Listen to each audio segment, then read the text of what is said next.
সে মায়াজি আমায় ছেড়ে চলে গেছে তোমার কাছে। হে প্রভু তুলেছি হাত, তুমি তারে দাও গো নাজাত, করে নাও আপন। যে মায়াময় ছোট থেকে মায়ার জালে বন্দি রেখে করেছে পালন। আল্লাহ তাআলা কবুল করুন। আরো জোরে বলেন। এই সময়টুকুন আমরা কুরআনুল কারীমের ভিতরে কাটাতে চাই ইনশাআল্লাহ। আপনি কুরআনুল কারীমের ভিতরে সময়কে পার করছেন, এর চাইতে বড় নেয়ামত আর হতে পারে না। কি মনে করেন আপনারা? প্রত্যেকটি আদম সন্তানের 5টা প্রশ্নের উত্তর দিতে হবে ময়দানে। সেই ময়দানে 5টি প্রশ্নের ভিতরে একটি প্রশ্নের উত্তর দিতে হবে আপনি সময় কোথায় পার করেছেন। বিশ্বকাপ তো এখন শেষ না, আছে কিন্তু পতাকা আছে, ঠিক না রে ভাই? কি আছে? পতাকা আছে, খেলা নাই। আশ্চর্যের বিষয়, ওই যে একবার টানাইছে আছে ওই, ঠিক কিনা? এই যে বিশ্বকাপের টাইমগুলো গেল, টেলিভিশনের স্ক্রিনের সামনে, মোবাইল স্ক্রিনের সামনে সময় ব্যয় করেছি, তখন কেউ ঘড়ির দিকে চায়নি যে আমার সময় যাচ্ছে না থাকছে। 10 মিনিট বাড়ায় দেওয়া হলো, ম্যাচ ড্র হয়েছে, 10 মিনিট বাড়ায় দিল, 10 মিনিটও থাকছে, আরো যদি বাড়ায় দেয় পাবলিক আরো থাকবে। কিন্তু দিনী মাজলিসে সালাতে বিশেষ করে ইমাম সাহেব যখন আসসালামু আলাইকুম আর আসসালামু আলাইকুম বলে, পিছনে তাকায় দেখেন অর্ধেকের বেশি নাই, ঠিক কিনা? মাইন্ড করছেন? হুজুর মনে মুখস্থ করে আসছে, আমাকে দেখা টিকা জুমা তো আজকেই পড়ছি না, আরো পড়ি আরো পড়ি, হয় কি না বলেন? তাহলে আপনাকে সময়ের ব্যাপারে প্রশ্ন করবে, আপনি সময়ের উত্তর দিবেন।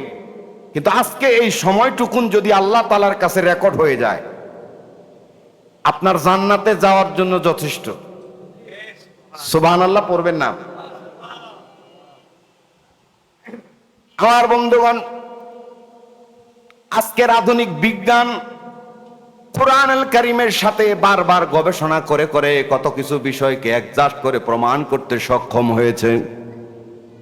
মহাবিশ্বের বিজ্ঞানীরা বলছে গোটা মহাবিশ্বে আজকে বিশৃঙ্খলায় ভরপুর। মানুষে মানুষে ভেদাভেদ, মানুষে মানুষে মারামারি, রাজনীতির যে বিশৃঙ্খলা, ব্যবসা ক্ষেত্রে বিশৃঙ্খলা, আরো যত বিষয় আছে সমস্ত বিষয়গুলোতে বিশৃঙ্খলা হচ্ছে। মহাবিশ্বের বিজ্ঞানীরা বলছে গোটা পৃথিবীতে প্রতিনিয়ত বিশৃঙ্খলা তৈরি হচ্ছে। এই বিশৃঙ্খলার সময়ও মানুষ যদি তাদের আমলগুলোকে ধারাবাহিক করতে থাকে, নিয়মিত করতে থাকে, তবেই সে সফল হতে পারবে। আর যদি আমলগুলোকে ধারাবাহিক আর নিয়মতান্ত্রিক ভাবে না করে, শরীয়ত যেইভাবে বলেছে এইভাবে যদি আপনি সক্ষম না হন করতে, তাহলে মহাবিশ্বের বিশৃঙ্খলার সাথে সাথে আপনার নিয়মিত আমলগুলো সময়ের সাথে সাথে ধ্বংস হয়ে যাচ্ছে। এই জন্য আপনাকে আওয়াজ উঁচু করে বলতে হবে, আজকের পর আমল আছে যেখানে, সালাত যেখানে, রুকু সেজদা যেখানে, দ্বীনি মাজলিস, দ্বীনি প্রতিষ্ঠান, ধর্মীয় প্রতিষ্ঠান যেখানে আমরা আছি। বলবেন হুজুর এটা বললি তো খালি টাকা দাও, এটা তো বললেই খালি টাকা দাও না। টাকার বিষয় এক জায়গায়, আপনার সময় ব্যয়ের বিষয়টা এক জায়গায়। আমি খুশি হয়েছি যে আপনি সময় দিচ্ছেন কুরআনুল কারীমের সাথে। আমি দোয়া করি, আপনাদেরও দোয়া চাই, আল্লাহ যেন আমাদের এই সময়টুকুন রেকর্ড করে রাখে, কিয়ামতের দিন যেন নাজাতের জারিয়া হিসেবে কবুল হয়ে যায়। আল্লাহ রাব্বুল আলামিন কুরআনুল কারীমে বলেছেন, إذ يتلقى المتلقيان عن اليمين وعن الشمال قعيد ما يلفظ من قول إلا لديه رقيب عتيد। পড়ুন আল্লাহু আকবার। আল্লাহ বলছে তোমাদের ডানে বামে 2 জন ফেরেশতা আছে। ও বন্ধু, এই ফেরেশতাদের কাজ হলো আপনার আর আমার সামগ্রিক কাজের রেকর্ডগুলো সংরক্ষণ করা। মা ইয়ালফিদু মিন কাউলিন ইল্লা লাদাইহি রাকিবুন আতীদ। আপনি আর আমি জবান থেকে যেই শব্দটাকে বের করছি সঙ্গে সঙ্গে ফেরেশতারা সেটাকে লিখে রাখছে। তাহলে একটা শব্দ বের করলে যদি ফেরেশতা সেটাকে সংরক্ষণ করে রাখে, প্রতিনিয়ত আপনার হাত দ্বারা, আপনার পা দ্বারা, জবান দ্বারা, মাথা দ্বারা, আপনার শরীর দ্বারা, আপনার মন মস্তিষ্ক দ্বারা প্রতিনিয়ত যেই কর্মকাণ্ডগুলো সংঘটিত হচ্ছে, বলুন তো এই সমস্ত কাজের রেকর্ডগুলো ফেরেশতারা করছে কিনা? প্রতিনিয়ত রেকর্ডগুলো করছে। আপনি শব্দ বের করছেন আর লিখছে, তাহলে আপনার প্রতিটি কাজের হিসেব ফেরেশতারা জমা করছে। এটাকে কিয়ামতের দিন পেশ করা হবে, আর আপনাকে ইকরা কিতাবাকা কাফা বিনাফসিকা, আপনার আমলনামা আপনাকে পড়তে দেবে। আপনি পড়বেন, তখন যদি দেখেন আপনার আমলনামার অবস্থা খুবই ভালো, আপনি খুশিতে বলবেন এটা আমার। আর যদি দেখেন আপনার আমলনামার অবস্থা ভয়ঙ্কর, তখন আপনি বলতে চাইবেন এই সমস্ত কিছু আমি করিনি। আচ্ছা বলুন তো, দুনিয়ার সমস্ত জায়গায় ফাঁকি দেওয়া যায়, আল্লাহর সামনে কি ফাঁকি দেওয়া যায় রে ভাই? কথা কয় না যায়? তাহলে আমাদের আমল বৃদ্ধি করতে হবে। কি করতে হবে? বৃদ্ধি করতে হবে। আমি যে আয়াত পড়লাম যে আপনার দুই ডানে বামে দুই ফেরেশতা আপনার কার্যক্রমগুলোকে রেকর্ড করছে, এজন্য আপনি গোপনে বলেন আর গোপনে করেন, শুনেন, কোনো অসুবিধা নাই। একটা কাজের হিসাবও মিস জানা, সব রেকর্ড হচ্ছে। মহাবিশ্বের বিজ্ঞানীরা পরতে পরতে হিসেব করে করে মিলিয়ে মিলিয়ে গবেষণাগুলো বের করছে, অথচ কোরআনুল কারীম কত শত বছর আগে অবতীর্ণ হয়েছে। আমার বন্ধুগণ, মহাবিশ্বের বিজ্ঞানীরা বলছে পরতে পরতে আজকে মানুষের কার্যক্রমগুলো রেকর্ড হয়ে থাকছে। আপনি যদি মিলাতে চান বিজ্ঞানের সাথে, দেখেন আমাদের প্রত্যেকের হাতের ভিতরে স্মার্টফোন আছে না নাই? আছে না? আছে না? এই স্মার্টফোনগুলোতে আপনি গুগল চালান, ক্রোম ব্রাউজার চালান, এআই চালাচ্ছেন, আরো যত আপনি অ্যাপস ব্যবহার করছেন, একটা স্মার্টফোন কেনার সঙ্গে সঙ্গে সেখানে মেইল অ্যাড্রেসকে সেট আপ করতে হচ্ছে, ঠিক কিনা? সেট আপ করতে হচ্ছে। আপনি ভালো করে আমার কথাগুলো বুঝুন, আজকে যা শুনবেন এটা শুনেননি। আপনার মেইল অ্যাড্রেসকে সেট আপ করা হচ্ছে। এই মেইল অ্যাড্রেসের মাধ্যমে আপনি সার্চিং অপশনে গিয়ে সার্চ করছেন যা দরকার তা। এখান থেকে ব্যাক হয়ে রাতের 12টার দিকে ব্যাক হচ্ছেন, মনে করছেন আমি ব্যাক হয়ে গেলাম। নো, এই মেইল অ্যাড্রেস যতদিন থাকবে ততদিন আপনার সার্চের হিস্টোরি পুরোটাই জমা থাকে যায়। মহাবিশ্বের বিজ্ঞানীরা বলছে আপনি এআই চালাচ্ছেন, এখানে আপনি যতদিন ধরে যা কিছু সার্চ করেছেন, আপনি যদি নতুন ভাবে ইনস্টল করেন, এখানে যদি আপনার সেই মেইলটা থাকে, আপনার মোবাইল ফোনটা যদি ভেঙেও যায়, ল্যাপটপ ভেঙেও যায়, কম্পিউটার বাতিল হয়ে গেছে, নতুন কোন ডিভাইসে যদি আপনার মেইল অ্যাড্রেসটাকে আপনি সেট আপ করেন, সঙ্গে সঙ্গে দেখবেন হিস্টোরিতে গিয়ে আপনার যা সার্চ করেছেন সমস্ত কিছু সেখানে রেকর্ড থেকে যাচ্ছে। তাহলে আপনি একটা মেইল অ্যাড্রেস তৈরি করছেন যেটার আবিষ্কার হচ্ছে মানুষ। এই মানুষের আবিষ্কার করা মেইল অ্যাড্রেস দিয়ে আপনার জীবনের 70 বছর 80 বছরের রেকর্ড যদি সার্চিং অপশন সে সংরক্ষণ করতে পারে, আর আল্লাহ তাআলা কত আগে জানিয়ে দিয়েছে, ইযিয়া তালাক্কাল মুতালাক্কিয়ানি আনিল ইয়ামিনি ওয়া আনিশ শিমালি قعيد ما يلفظ من قول إلا لديه رقيب عتيد।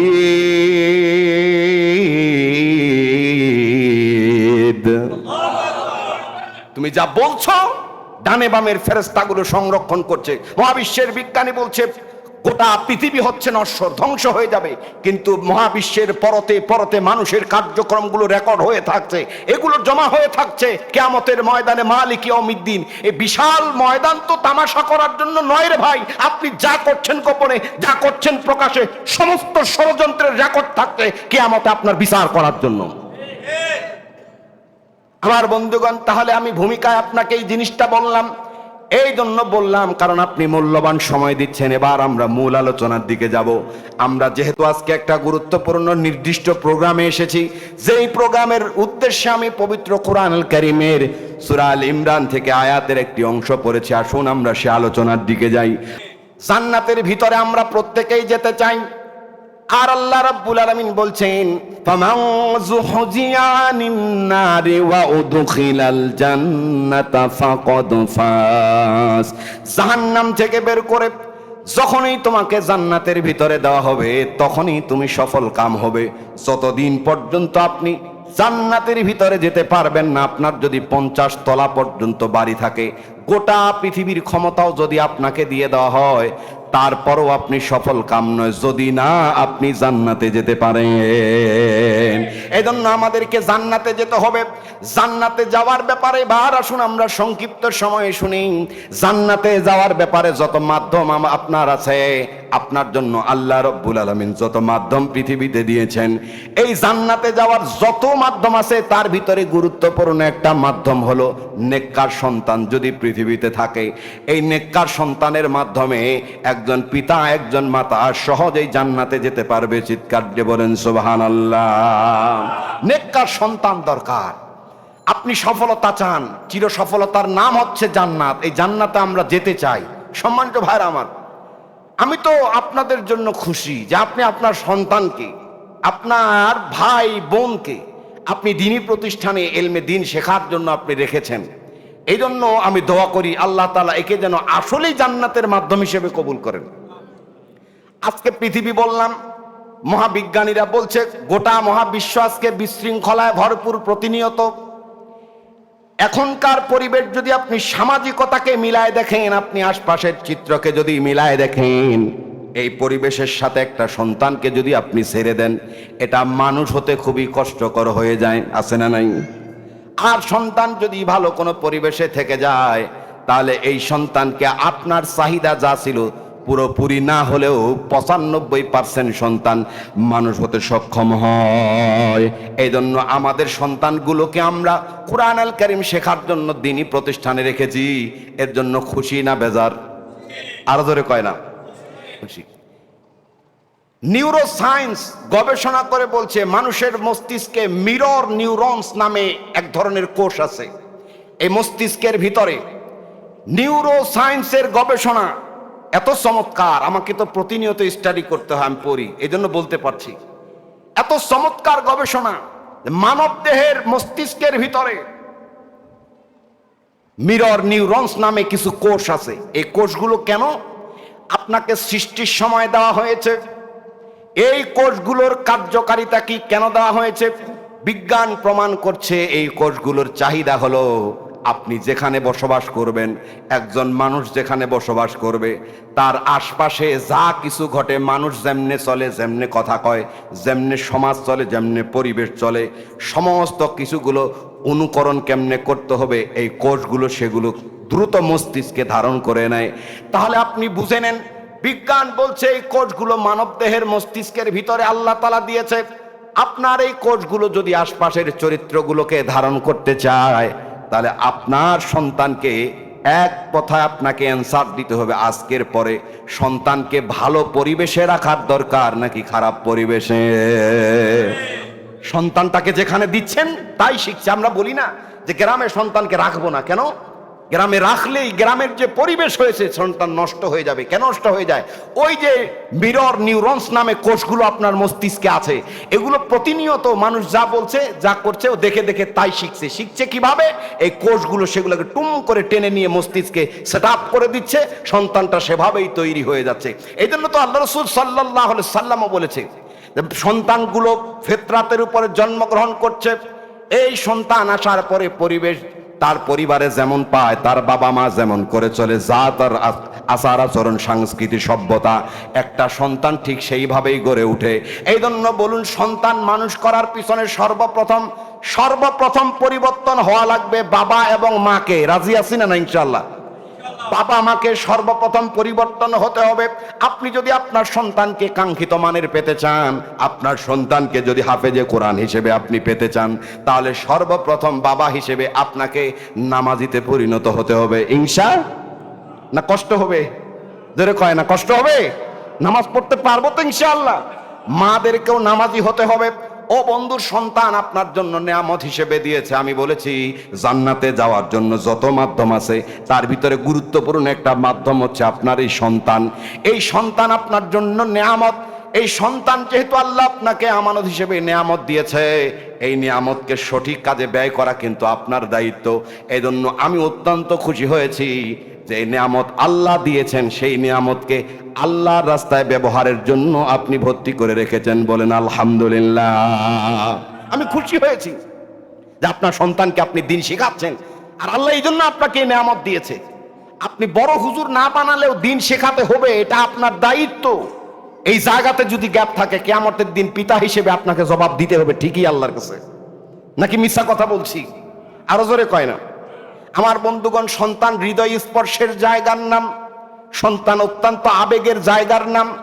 আপনি দেখুন সাইয়েদনা ইব্রাহিম আলাইহিস সালামকে আল্লাহর নির্দেশনা আসার পরে যখন তার সহধর্মিণীকে ওই মরুভূমির বুকে রাখা হলো, সন্তান ছিল সাইয়েদনা ইসমাইল আলাইহিস সালাম।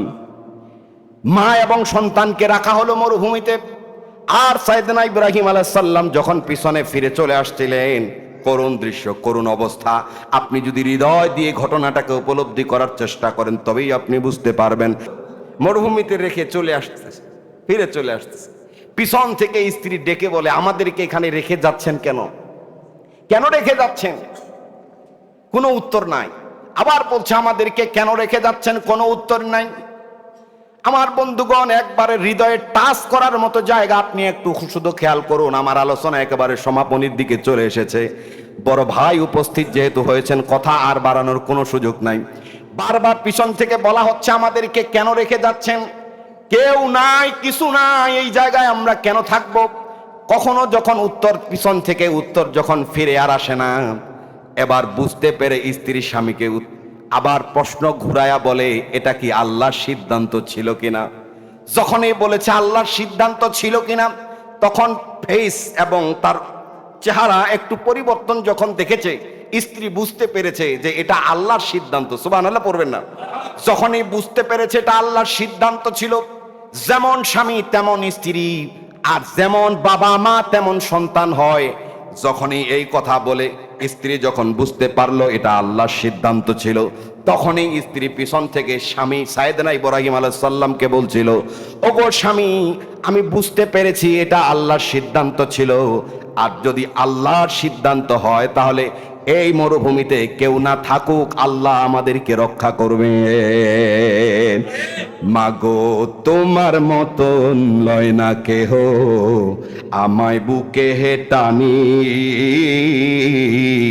আঁচল দিয়া মুছে না কে,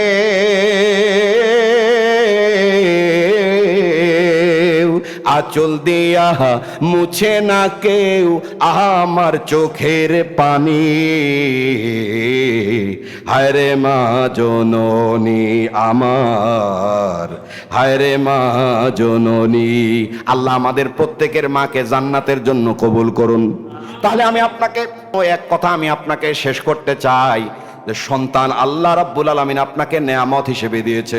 আপনার ঘরের আসবাবপত্রকে আপনি যেইভাবে সংরক্ষণ করছেন, প্রতিদিন মুছে মুছে ভালো জায়গায় রাখছেন, ঠিক আল্লাহ দেওয়া এই ধন সম্পদ সন্তান নামক নেয়ামতকে প্রতিদিন আপনার পরিচর্যা করতে হবে ভালো জায়গায় রেখে।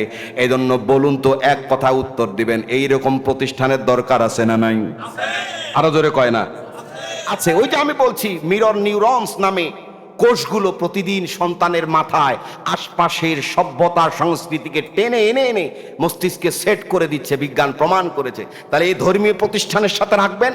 আপনার সন্তান খারাপ মেধাবী হলেও ভালো মেধাবীদের সাথে মিশতে মিশতে তার কোষগুলো যখন ভালো দিকগুলোকে টেনে এনে সেট করবে, খুব বেশি ভালো না হলেও এটা বেয়াদব হবে না রে ভাই। তাহলে আমরা এই কথার সাথে রাজি হয়ে আজকের পর থেকে আমার জীবনের সর্বোচ্চকে বিলীন করে দিয়ে, রক্ত ঢেলে দিয়ে যে উপার্জন আমরা ঘরে আনি, সেই উপার্জন থেকে কিছু অর্থ ব্যয় করার মাধ্যমে আমার সন্তানকে, ছেলে হোক মেয়ে হোক, দ্বীনি প্রতিষ্ঠানের সাথেই রাখবো। এই কথার সাথে কারা কারা একমত? লিল্লাহে তাকবীর। আল্লাহ আমাদের সবাইকে কবুল করুন।